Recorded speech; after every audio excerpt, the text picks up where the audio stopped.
Hi mga kabeshi! I am Al Estrada, 18 from Cabarwan Laod, Vigan City. So yung parents ko po is si Mama Beth, tapos yung father ko po is si Papa Alan. So nung naghanap po kasi ng another batch ng scholars ang City Government of Vigan, tinake ko po yung opportunity para mag-apply as a scholar kasi yung pinili ko po kasing course is medyo nagre-require siya ng budget, kaya I think makakatulong talaga yung scholarship from Vigan City. I feel grateful po kasi being a scholar is an opportunity, tapos na-expose pa kami sa iba't ibang activities, kaya na-broaden pa yung mga skills namin such as pagtulong sa pag-manage ng crowd. Sa nakikita ko po, yung ibang positive sides aside from financial support na nabibigay ng scholarship is ine-enable niya kami na makipag-socialize pa sa ibang scholars as well as mag-establish ng friendship sa iba. Medyo marami naman po sa gathering, sa mga orientation, marami naman pong nakikilala at nakakaibigan. Back then, 2019 po, I was in grade 9. Doon ko po siya in-start na seryosohin mag-practice. Kasi alam ko po noon na hindi siya pangmadali ang ipa-practice lang na talent. Kaya since grade 9 po, nagpa-practice na ako mag-drawing, mga sketches. Kaya until now, nagpa-practice pa rin po. Pero thankful po sa mga improvement this past few years. Sa pag-drawing po, meron pong iba-ibang mediums gaya ng charcoal pencils, graphite, tsaka colored pencils. So, nakadepende po siya sa gagamitin ng artist, tsaka sa art style na rin po. Sa paggagawa po ng artwork, so bale yung graphite tsaka yung charcoal para rin siyang similar sa isa't isa. Pero yung difference kasi is more on sa output niya. Yung charcoal kasi nagbibigay siya ng more on matte finish. Pero yung graphite po medyo glossy siya pag tapos na. Aside from portraits po, nag-drawing at nagpe-paint din ako ng landscapes inspired sa Amor Solo paintings.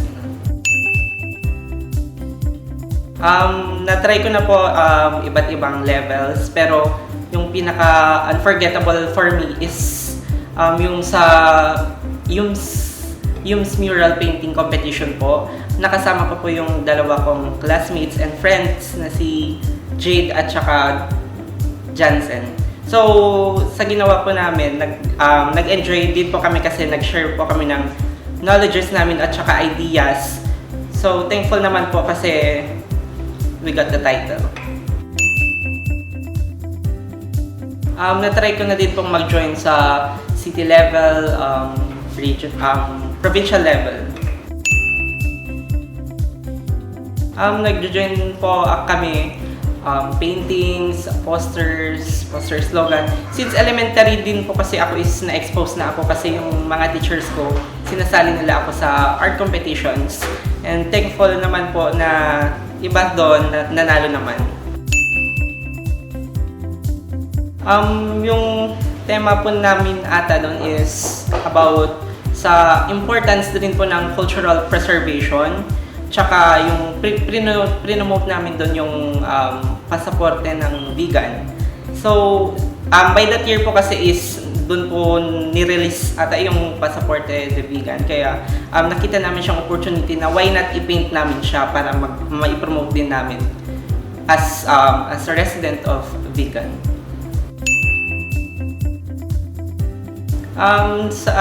Yes po, agree po ako.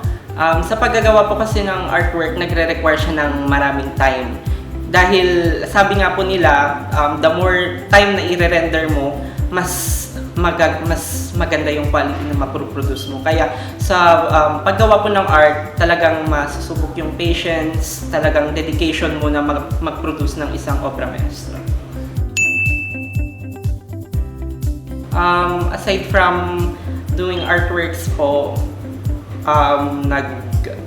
nagpe-play din po ako ng sport like volleyball, recreational activities, ganon.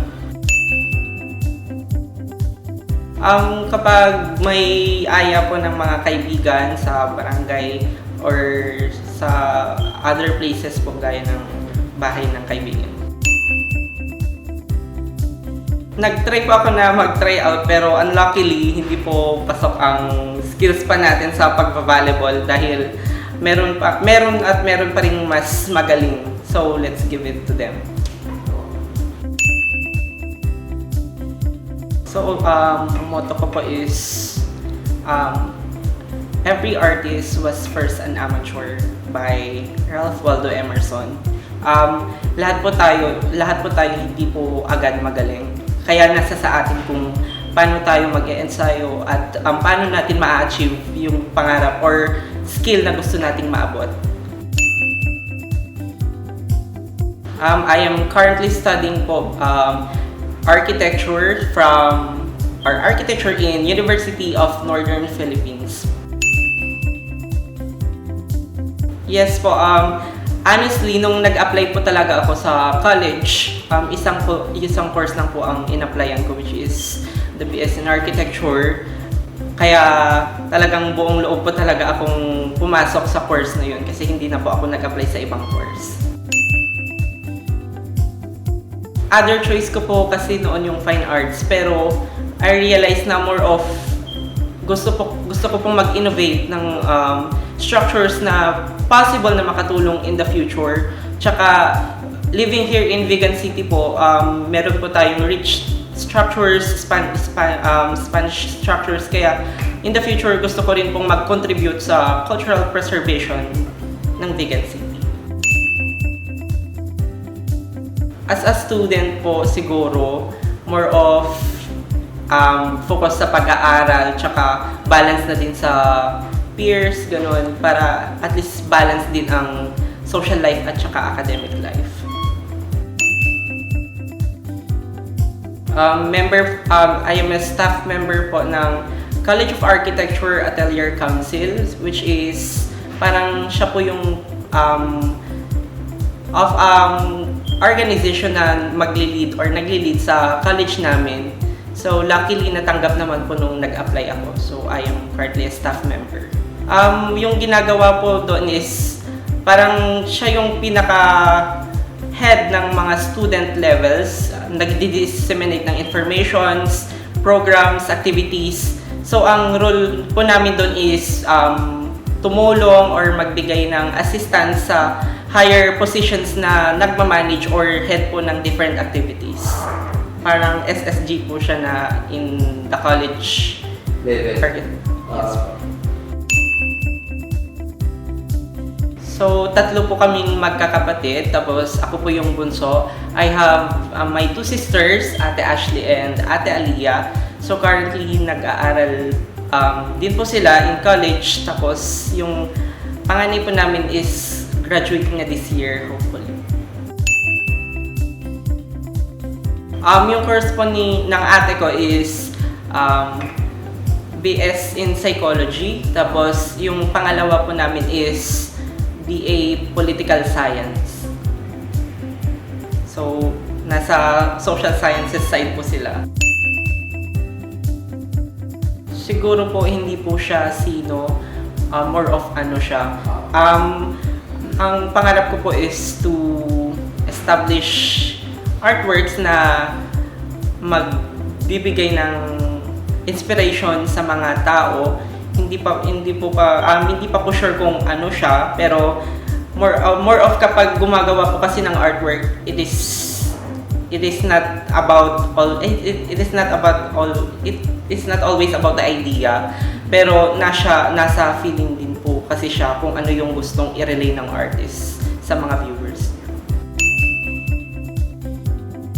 So, sa paggagawa po kasi ng artwork, sabi nga po ng philosophy teacher namin, nasa viewer ang interpretation niya sa artwork, and then yung ipinapahiwatig naman po ng artist is yung thought niya nandoon.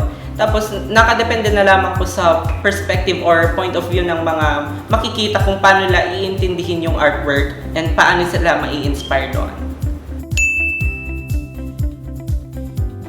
I have po, pinapanood ko siya sa social media channels niya, which is Miss Valerie Lin, an artist based in Berlin, Australia ba? Nagpe-paint po siya. Nagpe-paint siya ng mga surrealism, parang ganun po. Yung mga ideas niya mismo na gusto niyang ipakita sa mga viewers. Tsaka gumagawa din po siya ng drawings, illustrations, gumagamit po siya ng iba't ibang mediums such as gouache, colored pencils, ganun. Recently po, ang ginagawa ko pampalipas oras is either nanonood ng sci-fi movies, gano'n, or matulog. Kasi kapag may free time po, tinetake advantage ko na siya para magpahinga. Medyo may connection din po siya, pero more of nasa interest ko po yung panonood ng sci-fi movies kasi na aside sa interesting siya, medyo exaggerated na factual yung mga scenes doon. Na parang POV na parang possible mangyari sa world, parang gano'n. So, kung meron man pong magpe-paint sa akin, siguro parang pasasalamatan ko po siya kasi yung paggawa ng artwork is hindi lamang siya, parang hindi siya ganun kadali. Kaya kapag may magpe-paint siguro sa akin, I will feel grateful kasi hindi siya biro. Yes po, since I think last 2020, nag-start na po akong mag-accept ng commission artworks, specifically charcoal artworks po, until now. Pero ngayon po, nag-offer na din ako ng customized bookmarks na hand-painted po siya. Customized. Yes po, always po kasi kapag group artwork, nakadepende na po siya sa negotiation ng artist tsaka ng client. Pero usually kapag group artwork naman po is medyo mataas po talaga yung price niya since yung paggawa po talaga ng artwork is umaabot ng weeks, sometimes months. Usually po kapag normal portrait lang siya na nasa normal paper, kapag tinutuloy ko po siyang gagawin, usually 3 days lang po siya. Pero yung iba kong artworks na nilalagay ko sa collection ko for future, ganun, umaabot po siya ng 1 week to 2 weeks. Ang mapapayo ko lang po is, wag silang matatakot na mag-try ng mga bagong bagay tsaka mag-practice para ma-develop nila yung mga skills nila. Kasi kapag hindi sila gagawa ng action ngayon, more or less, hindi nila makikita yung good result in the future. Kaya nasa sa kanila kung paano nila i-enhance yung skills nila, along with discipline na rin po, ma-achieve nila kung ano man ang gusto nilang ma-attain. So sa mga gusto pong magpa-customize or magpagawa ng artworks, just DM me on my social media account, Albelion Estrada. Also in my Instagram, Albelion Estrada. So, shout out to my friends, Leia, J. Lord, Lander, Zaira, sino pa? Jobert, tapos yung mga school friends ko, Nariza, Angeli, Mark, Joshua, Anthony, and Jersey. Shout out rin sa recent advisor ko na si Mr. Ferdinand Espejo. Shout out, sir. Ang masasabi ko lang po is, this is a great opportunity to feature talented beginners natin para ma-discover din po sila ng larger audience at saka pwede rin pong maging potential na opportunity sa kanila para sa mga magbubukas pang mga pintuan. Thank you mga kabeshi for having me today. I am Al Estrada and this is Rise Up Bigenyo. They say there are 5 stages of grief: denial, anger, bargaining, depression. compassion and acceptance.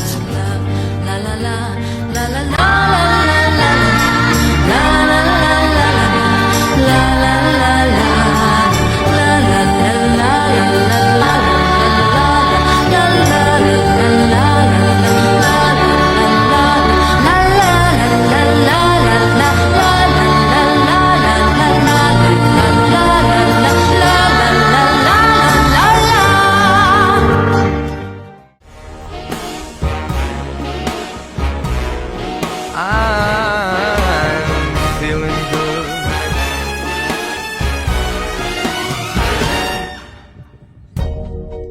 Fish in the sea, you know how I feel. River running free, you know how I feel. Blossom on a tree, you know how I feel. It's a new dawn, it's a new day, it's a new life. The music, darling. My for me. darling. And I'm feeling good. Yeah. Why you